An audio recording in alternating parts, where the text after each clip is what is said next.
台山係華僑之鄉，亦都係廚藝之鄉。為咗令家鄉餐飲行業更上一層樓，近日喺東莞生產智能廚具嘅一位台山人，特意帶住佢嘅產品返到家鄉，助力家鄉發展。嚟睇睇。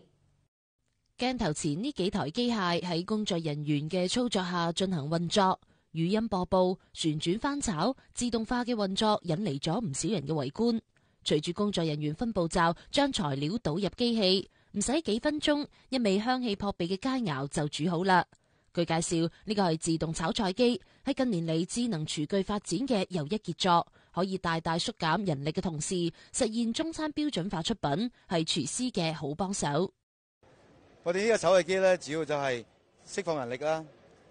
將好似我哋一個機可以一個人可以同時睇5台機，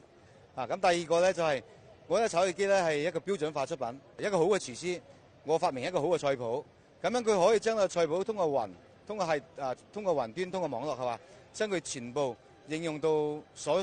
有需要佢嘅酒店或者餐飲嗰度。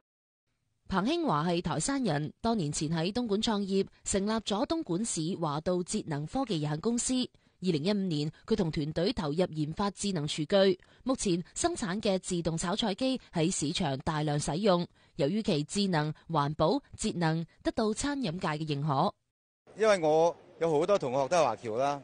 我自己我一個班50個人，有20幾個華僑，入邊有20個咧都係喺外國嗰度做餐飲嘅，所以我依家覺得我嘅自動炒菜機可以回饋翻華僑嘅，呢個就係我翻去台山嘅目的。仲有咧，我可以將我哋台山嗰啲農產品啦，我哋台山嘅農產品咧係好多特色，好有優勢嘅，咁樣結合我哋嘅自動化、